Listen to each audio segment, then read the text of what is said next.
저는 오늘 읽은 마태복음 26장 69절로 75절 말씀을 통해서 베드로의 부인이라는 제목으로 하나님의 말씀을 함께 나누려고 합니다. 예수님이 잡히시던 밤에 가장 큰 실패를 경험한 사람이 있는데 그 사람이 누구죠? 오늘 본문에 나오는 베드로입니다. 베드로는 예수님을 너무나 사랑했습니다. 그래서 베드로는 예수님이 가는 곳이라면 어디든지 따라가고 싶어 했고 예수님의 죽는 자리까지 따라가고 싶어 했던 사람입니다. 그래서 다른 제자들은 겟세마네 동산에서 예수님이 잡혀갈 때 다 주랭랑을 쳤습니다. 하지만 베드로는 예수님의 뒤를 살금살금 따라서 예수님이 어디로 붙잡혀 가시는지 또 어떤 일을 당하시는지 그것을 보기 위해 뒤따라갔습니다. 그래서 베드로는 대제사장 가야바의 집 뜰에까지 예수님을 따라갔습니다. 그러나 베드로는 거기에서 큰 시험에 빠지고 말았습니다. 본문 69절로 70절에 보니까 베드로가 안뜰 바깥쪽에 앉아 있었는데 한 하녀가 그에게 다가와서 말했습니다. 당신도 갈릴 사람 예수와 함께 다니던 그 사람이네요? 그러자 베드로가 여러 사람 앞에서 부인합니다. 몰라. 나는 네가 얘기하는 그 사람이 누군지 몰라. 이렇게 이야기하면 그래도 조금 다행이에요. 근데 베드로는 어디 사람이에요? 갈릴리 사람입니다. 여러분 한국에서도요. 서울 말씨와 경상도 말씨, 전라도 말씨, 충청도 말씨가 다 다르죠.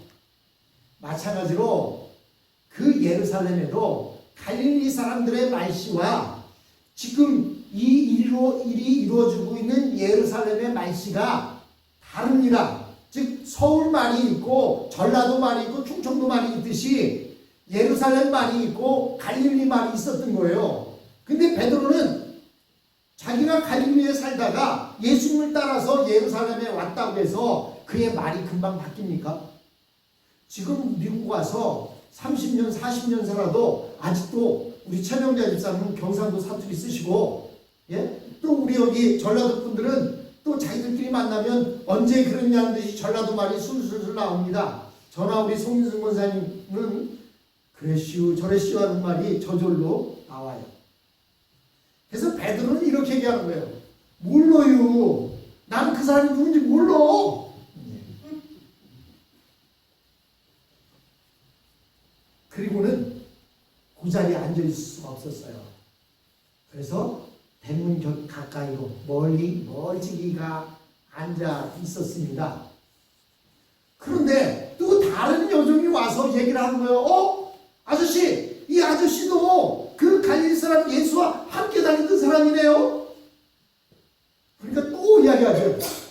몰라요. 난 모른다니까. 그 사람이 누군지 몰라요.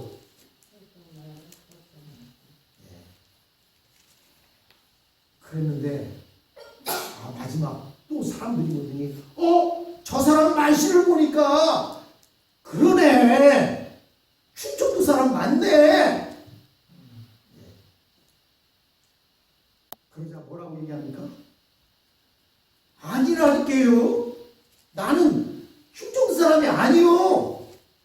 내가 내 목숨을 걸고 맹세하는데 아니라니까.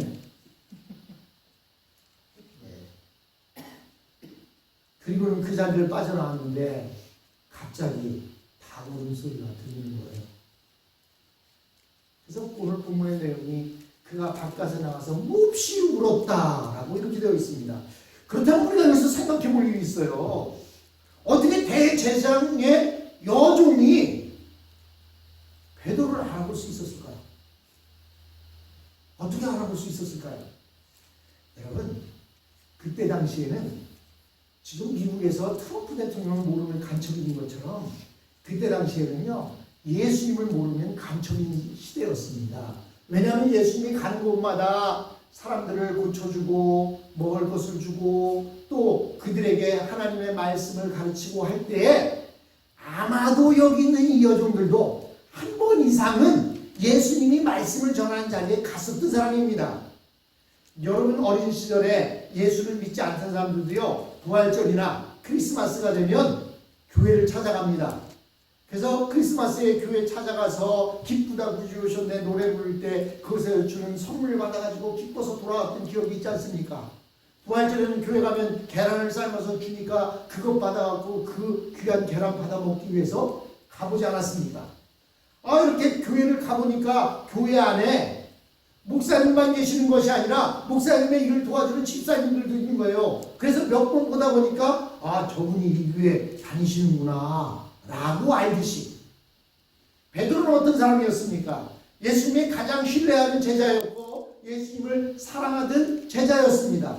그러다 보니까 예수님이 말씀을 전하거나 또는 먹을 것을 나눠주거나 또는 치료해 줄 때 옆에서 이것도 거들어주고 저것도 거들어주다 보니까 많은 사람들이 베드로의 모습을, 예수님이 계시는 곳에는 베드로가 항상 함께 있었기 때문에 베드로를 많이 보았던 거예요. 그래서 이 여종이 예수님을 안 겁니다. 즉 이 이야기는 다시 말하면 나도 그 모임에 갔다 왔시오. 나도 예수님이 말씀을 전하는 그 현장에 있었다라고 하는 것을 얘기하는 거예요. 그런데 이 여종만 갔었느냐? 한번 이 여종이 갔다 보니까 너무나 좋고 안진뱅이가 여쓰고 소경이 눈을 뜨고 이런 모습을 보니까 다른 사람들한테도 이야기했지 않겠습니까? 근데 또 다른 여종들도 아는 거예요. 그것뿐만 아니라 다른 사람들도 이 베드로에게 네가 갈릴 사람 맞다. 그럼 네 말투도 갈릴 사람이고 이렇게 이야기했다는 얘기는 그 사람도 갔다 왔다는 거예요. 즉 지금 예수님을 죽이는 이 삶의 현장 속에서 예수님을 죽이기 위해서 작전을 세우고 계획을 세우는 이 현장 속에도 다 예수님을 보았고 말씀을 들었고 그가 치료하는 것을 보았고 능력을 행하던 것을 보았던 사람입니다. 여러분 배신을 때리면 누가 배신 때려요? 전혀 모르는 사람이 배신 때리지 않습니다. 그래도 그 사람에 대해서 좀 아는 사람 얘기를 하는 거예요. 누군가가 나의 말을 할 때 내가 대충 아는 사람이 내 말을 하면 그럴 수도 있지 하고 생각할 수 있어요. 그런데 내가 한 번도 일면식이 없는 본 적이 없는 사람이 내 말을 한다고 하면 그 말을 이해를 하겠습니까? 이해 못하죠. 지금 이 예수님을 붙잡아서 죽이기로 작정하는 이 모임 속에는 다 예수님을 보았고 들었고 직접 경험했던 사람들이 그곳에 있는 겁니다. 여러분 예수님을 배반하는 사람도 다 그런 사람입니다. 완전히 달라붙어 있지 않으면 결국 이런 문제들이 생기는 거예요. 여러분 이 이스라엘 사람들이 또 예루살렘 사람들이 갈릴리 사람들을 얼마나 하찮게 여기는지 아십니까? 여러분 우리도 보면 종종 TV에 옛날 TV 드라마에 보면 집주인은 서울말씨를 써요. 그런데 거기에 나오는 가정부들은 충청도 말씨, 전라도 말씨, 경상도 말씨 이런 말들을 쓰게 만듭니다. 왜 그런지 아세요? 서울 사람이 위대하다는 거예요. 서울 말씨를 쓰는 사람은 제대로 된 사람이고 잘 사는 사람이고 충청도 말씨, 전라도 말씨, 경상도 말씨를 쓰는 사람들은 지방 사람들, 별 볼 일 없는 지방 사람들이라는 생각들이 그 속에 자연스럽게 스며 있었던 거예요. 물론 요즘은 그 옛날을 풍자하기 위해서 그냥 드라마에 그런 이야기들이 나오긴 하지만 옛날에는 풍자하기 위해서가 아니라 그런 어떤 우월감을 표현하기 위해서 그런 내용들, 드라마들이 있었습니다. 지금 이 예루살렘들이 볼 때 갈릴리 갈릴리 사람들 그러면 지질도 못 사는 사람들이에요. 그리고 저 변두리에 사는 사람들이에요. 근데 변두리에 사는 사람들 가운데 예수라는 사람이 나타나서 주류 속에 들어오고 있는 겁니다. 변두리 사람이 서울 사람들 앞에 와서 서울 말씨 쓰는 사람 앞에서 변두리 말 쓰면서 그들에게 우두머리가 되려고 하는 거예요. 그러니 얼마나 싫겠습니까? 지금 대제장이나 그곳에 모여있는 사람들은 그래도 자신들이 주류라고 생각했는데 자신보다 더 똑똑한 사람, 더 위대한 사람이 나왔다 생각하니까 너무나 자존심이 상하는 거예요. 근데요, 베드로는 그럼 왜 거짓말을 했을까요? 예수님이 죽으라면 죽는 자리까지 따라간다고 이야기했던 그 베드로가 왜 거짓말을 했을까요? 그게요, 사람의 모습입니다. 사람의 모습이에요. 나는 죽을 때까지 따라간다고 하다가도 어느 순간에 그 말이 쏙 바뀌어버립니다. 내가 저 사람을 너무나 사랑한다고 하다가 그 사람보다 더 괜찮은 사람이라면 언제 그랬냐는 듯이 말을 바꿀 수 있는 사람들이 우리 사람이에요. 베드로를 통해서 우리가 알 수 있는 것은 베드로도 우리와 똑같은 사람이었다. 근데 이 베드로가 거짓말을 하고 목숨을 부지했을 때에 지난번에도 우리가 보았지만 그것이 너무나 부끄러운 일이었고 안타까운 일이었고 실패한 일 같았습니다. 그러나 하나님은 그것을 통해서도 역사하셔서 베드로가 그 실패를 경험한 뒤에 나중에는 예수님처럼 십자가에 달려 죽을 수 없다. 베드로는 십자가에 거꾸로 매달려 죽음을 당했습니다. 이 실패가 없었다면 어땠을까요? 아마도 베드로가 그렇게 예수님을 붙잡고 복음을 전하는 일에 헌신할 수 있었을 거예요. 여러분, 그런데 또 여기에서 우리가 하나님의 은혜인 것을 깨달을 수 있는 것은 만약에 예수님의 죄인의 개수고 그래서 예수님은 죽여야 된다고 생각했다면 이 베드로를 왜 그냥 가게 놔두겠습니까? 너도 똑같은 도당이네? 너 이리 와봐. 하고 붙들어 가야 될 거 아닙니까? 그런데 사람들이 관심이 없어요. 그러니까 베드로가 그냥 가게 그냥 놔두어 둡니다. 이게 바로 하나님의 은혜예요. 여러분, 우리가 하나님을 배신하거나 죄를 지을 때마다 하나님께서 우리를 계속 매로 때리거나 그걸 정죄한다고 한다면 이 땅에 살아있을 우리가 있겠습니까? 누가 살아있겠어요? 근데 하나님은 우리가 주님을 배반하고 하나님을 배반해도 하나님께서는 하나님의 은혜로 내 스스로 깨닫기에 되기를 원하신다는 사실입니다. 그들은 하나님의 은혜로 베드로를 신경 쓸 그런 정신조차도 없었습니다. 그렇기 때문에 우리는 우리 자신을 절대적으로 믿어서는 안 됩니다. 우리가 우리 자신을 믿으면 한순간에 3번이나 주님을 배신했던 그 베드로와 같이 되고 마는 것입니다. 우리가 예수님을 믿는 것은 중증 장애인이 되는 것과 같습니다.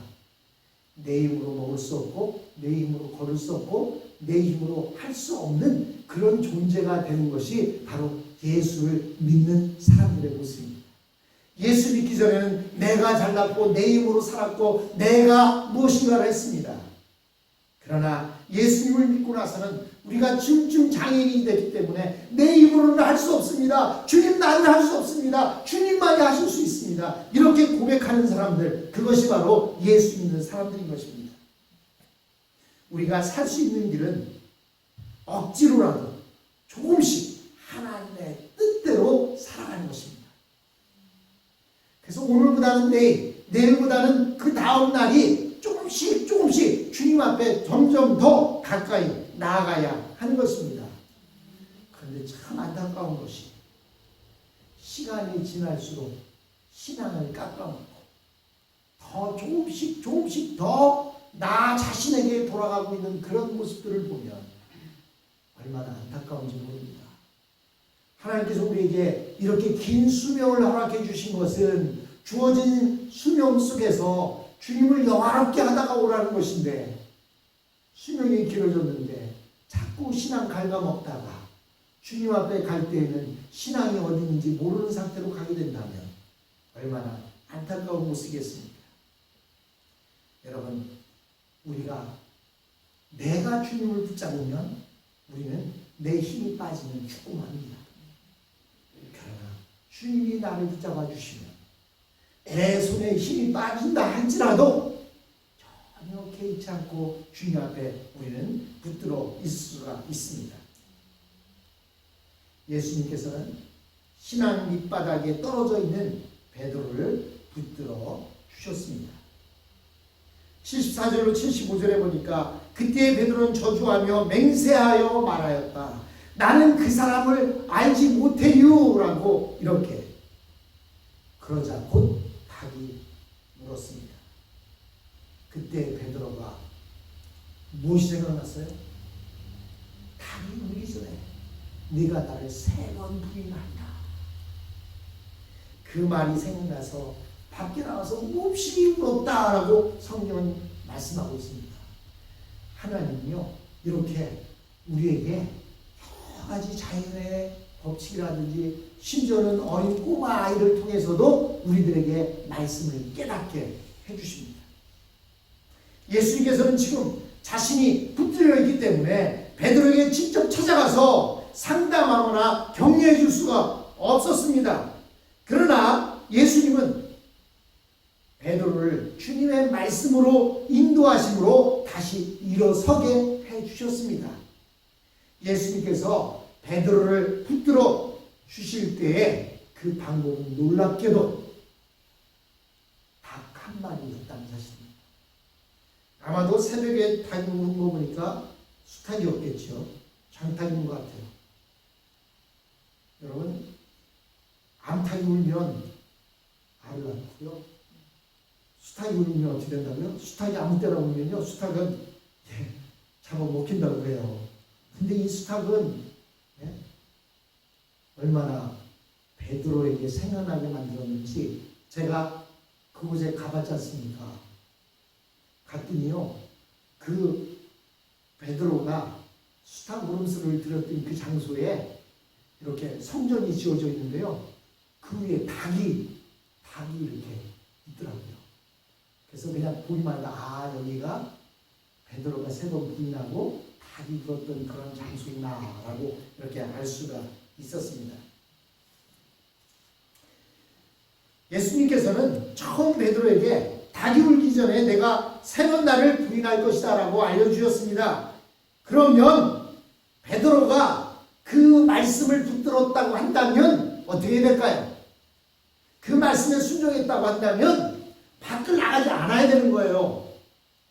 닭이 울기 전까지는 밖에 나가지 않으면 부인하거나 배반할 이유가 없습니다. 그런데 베드로는 주님 말씀보다 자신의 생각을 더 믿었어요. 그래서 나는 주님의 죽음의 자리까지도 따라가겠다 라고 따라갔던 것입니다. 그런데 결국 무슨 힘이 장사인 병정들도 아니고 군사가 아니고 그 집에 계집 중 하나가 와서 이야기하는 그 이야기 속에서 3번씩이나 부인하는 그런 결과를 가져오게 되었습니다. 또 베드로는 아마 그런 생각이 있었을 거예요. 나는 갈릴리 사람이기 때문에 예루살렘에 내 친척도 없고 아는 사람도 없어. 내가 아는 사람도 없는데 내가 예수님을 따라간다고 해서 누가 나를 알아보겠어? 아마 그런 생각이 있었을 것입니다. 그렇게 자기 생각을 의지하고 따라갔다가 결국 실패하고 말았습니다. 그러나 놀라운 것은 이렇게 믿음을 가진 사람들에게는 위기 때에 반드시 주님의 말씀이 생각난다는 사실입니다. 여러분, 어떤 어려움이 일어나면 갑자기 생각지도 않게 하나님의 말씀, 옛날에 읽었던 말씀이 갑자기 생각나서 그것이 얼마나 우리에게 위로가 됩니까? 마찬가지입니다. 믿음을 가진 사람에게는 위기 때에 베드로에게 이렇게 생각이 나게 해준 것처럼 우리에게도 생각나게 해주신다는 사람입니다. 베드로는 자기의 무지나 어리석음보다는 다 불기 전에 3번 나를 부인하리라라는 그 말씀이 생각났습니다. 다른 사람들 같으면 다 죽으면 누나보다 했을 텐데 베드로는 그 예수님의 말씀이 그 즉시 생각이 났던 것입니다. 우리가 위기에 처했을 때 주님의 말씀이 생각나면 주님이 그 손으로 우리를 붙들고 계시며 우리는 마귀의 소나기에서 벗어나고 있다는 사실을 우리는 알아야 합니다. 여러분, 어떤 사람이 물에 빠졌거나 의식을 잃었는데 갑자기 의식을 잃은 속에서 옆에서 자기 이름을 부르는 소리가 들렸다. 가족의 소리가 들렸다. 그래서 눈을 뜬 경우들이 얼마나 많은지 모릅니다. 이렇게 소리가 들린다는 것, 가족이 기억난다는 것, 생각난다는 것, 그것은 그 사람이 살아난 것을 의미하는 것입니다. 우리에게 궁금한 것은 베드로가 다 부는 소리를 듣고 예수님의 말씀이 생각났으면 그 후에 어떻게 해야 하느냐 하는 것입니다. 그것은요, 우리가 걱정할 필요가 없습니다. 그 후에는 또 주님이 말씀이 생각나게 하실 것입니다. 그러니까 말씀이 생각나면서부터 이 베드로는 그 뒤에 다른 제자들과 함께 떨어지지 아니하고 같이 있게 되었다는 사실입니다. 이렇게 믿는 자들이 함께 있을 때 주님은 말씀으로 우리를 계속 인도하여 주신다는 사실입니다. 그러다가 때가 되면 성령의 불같은 능력이 임하게 되는 것입니다. 베드로와 120문도들이 마가의 다락방에 있을 때 성령이 불의 혀처럼 갈라지는 것을 경험하며 그들은 방언을 하기 시작했던 것을 압니다. 성령이 임하는 것을 보게 됩니다. 여러분, 우리가 이렇게 코로나 속에서도 함께 모이는 이유가 무엇입니까? 여러분, 막대기도 하나는 꺾기가 쉽습니다. 그러나 여러 개를 묶어놓으면 꺾기가 힘듭니다. 삼겹줄은 쉬이 끊어지지 않는다라고 성경은 말하고 있습니다. 우리가 이렇게 서로 믿음을 격려하고 위로하고 또 저 사람의 믿음을 통해서 내가 도전받고 나도 저 사람처럼 믿어야지, 나도 저 사람처럼 살아야지, 그것을 위해서 우리가 모이는 것입니다. 베드로는 그가 닭이 우는 소리를 듣고 몹시 슬피 울고 그냥 그 자리에 주저앉아서 주님, 내가 이제 주님을 배반했으니까 난 이제 끝이야. 주님이 나를 보면 얼마나 나를 그렇게 생각할까? 난 이제 끝났어 하고 만세 불렀다면 베드로는 가룟 유다와 똑같은 사람이 되었을 것입니다. 가룟 유다와 베드로 똑같이 예수님을 배반했습니다. 부인했습니다. 그런데 한 사람은 그 가운데 예수님을 끝까지 전하는 순교회까지 이르는 사람이 되었고 한 사람은 스스로 자살을 하고 마는 그러한 사람이 되었습니다. 어디에 문제가 있습니까? 베드로는 예수님의 말씀이 들려왔고 예수님의 말씀을 의지해서 믿음의 사람들과 함께 했다는 사실입니다. 다음 주에 살펴보겠지만 가룟 유다도 베드로처럼 예수님의 말씀이 생각났다고 한다면 슬피 울고 통곡한 뒤에 제자들과 함께 모였더라면 그도 베드로와 똑같이 하나님 나라 확장의 기약에 쓰임받는 사람이 되었을 것입니다. 오늘 본문 말씀에 보면 베드로가 밖에 나가서 몹시 울었다, 심히 통곡했다라고 이렇게 말하고 있는데 이것은 대단히 잘한 것입니다. 우리가 침체되어지고 죄가 들어왔을 때 우리는 그것을 토해내야 됩니다. 물론 토해내는 것이 웅얼웅얼 토해낼 수도 있어요. 그런데요, 이런 때는요 몹시 울어야 돼요. 기도할 때에도 내 속에 응어리진 것이 있으면요 그냥 속으로 웅얼웅얼 해서는 안 돼요. 이런 때는 그냥 속에 있는 것 내장을 다 토해내듯이 토해내야 됩니다. 그러면요 여러분, 기도뿐만이 아니라 스트레스 받았을 때도 마찬가지예요.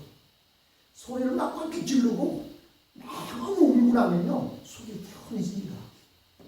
하물며 우리가 그렇게 기도한다면 하나님께서 우리의 기도를 안 들어주겠습니다. 물론 하나님께서는 작은 시름 가운데도 응답하시지만 우리가 통곡해서 기도해야 할 때가 있는 거예요.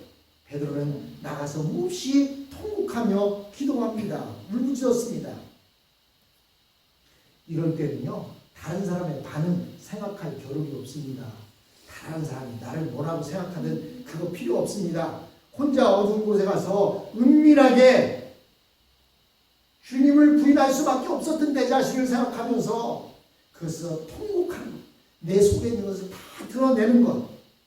그럴 때 하나님은 눈물과 함께 회개의 기도가 나오게 되고 그 다음 그 자리에서 성령의 은혜가 부어주는 것을 경험하면서 우리의 마음속에 주님의 축복이 다시 임하는 것을 우리는 보게 되는 것입니다.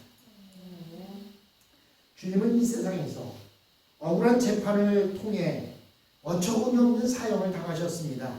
그러나 주님은 부활하셔서 하늘 보좌 우편에서 사탄의 목을 밟고 있습니다.